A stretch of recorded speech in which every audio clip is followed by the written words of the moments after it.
నమస్తే, welcome to gossips garage. 30 years ఇండస్ట్రీగా పేరున్న నేత. ఉమ్మడి రాష్ట్రంలోనే మంత్రిగా, పీసీసీ చీఫ్గా పనిచేసి సీఎం రేసులో కూడా ఆయన పేరు వినిపించింది. అలాంటి నేతల రాష్ట్ర విభజన తర్వాత వైసీపీలోకి మళ్లీ మంత్రి అయ్యారు.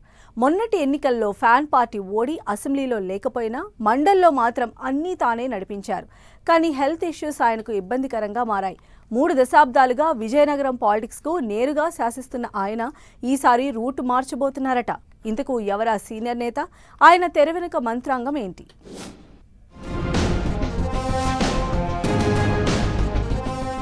విజయనగరం సెంట్రిక్ గా బొత్స రూట్ చేంజ్. ఈసారి డైరెక్ట్ ఎలక్షన్స్ కి దూరంగా ఉంటారా? చీపురుపల్లిలో కూతురును పోటీ చేయించడం ఖాయమా?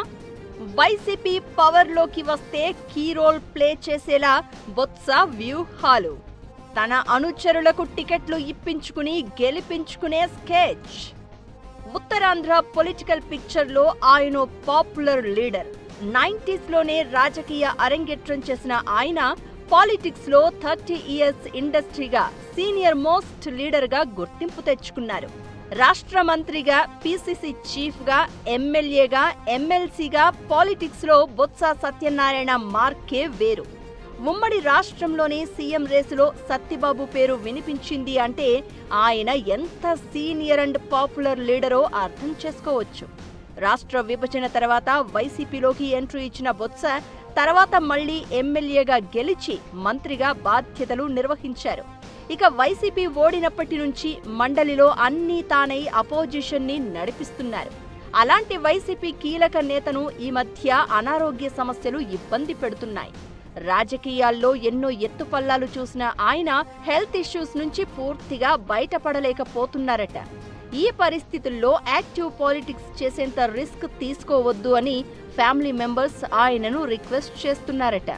రిలాక్స్ అవుతూ రాజకీయ వారసురాలిగా కూతురు అనూషను బరిలోకి దింపే ఆలోచన చేస్తున్నారట.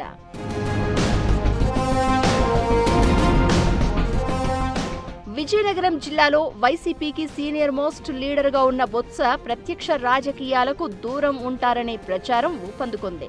ఆ మధ్య హెల్త్ ప్రాబ్లం వచ్చినప్పటి నుంచి పొలిటికల్ యాక్టివిటీని తగ్గించారు Botsa. Same time press meet లో రాజకీయ విమర్శలకు కూడా గతంలోలాగా పదును పెట్టడం లేదు. బొత్స వైసీపీ కేంద్ర కార్యాలయానికి వెళ్లి చాలా రోజులవుతోందట. డాక్టర్ల సూచనల ప్రకారం విశ్రాంతి తీసుకుంటున్నారని అనుచరులు చెబుతున్నారు.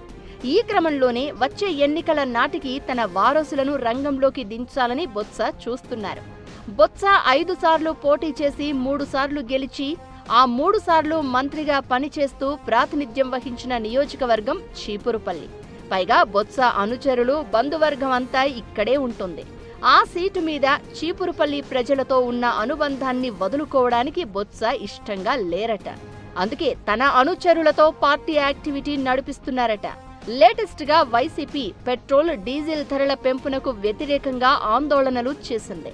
చీపురుపల్లిలో తన అనుచరులతో నిరసన కార్యక్రమం జరిగేలా బొత్స క్యాడర్ లీడర్లకు సూచనలు చేశారని అంటున్నారు.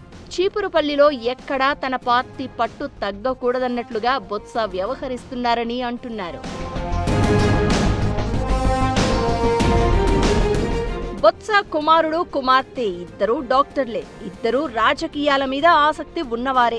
ఇక కుమార్తె అయితే చీపురుపల్లిలో వరుస పర్యటనలు చేస్తున్నారు. తండ్రితో పాటు పార్టీ సమావేశాల్లో పాల్గొంటున్నారు. ఆమె 2029 ఎన్నికల్లో పోటీ చేయడం దాదాపుగా ఖాయమని అంటున్నారు. ఇక కుమారుడిని ఎంపీగా కంటెస్ట్ చేయిస్తే ఎలా ఉంటుందని ఆలోచిస్తున్నారట. మరోవైపు బొత్స కుటుంబంలో అందరూ ఎమ్మెల్యేలు, ఎంపీలు, జిల్లా పరిషత్ చైర్మన్లుగా పనిచేసిన వారే ఉన్నారు. దూరపు బంధువుల నుంచి సన్నిహితుల వరకు బొత్స సతీమణి, తమ్ముడు, మేనల్లుడు ఇలా అందరూ రాజకీయంగా అంతో ఇంతో పేరు తెచ్చుకున్నారు.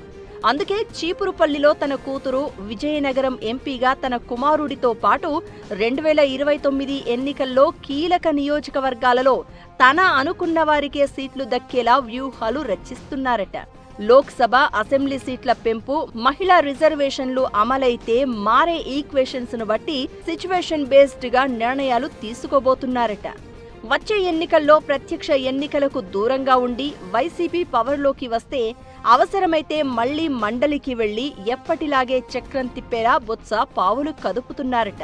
నెక్స్ట్ ఎలక్షన్స్ సెంట్రిక్ గా బొత్స వేస్తున్న పొలిటికల్ స్కెచ్లు ఎంతవరకు వర్కౌట్ అవుతాయో చూడాలి మరి.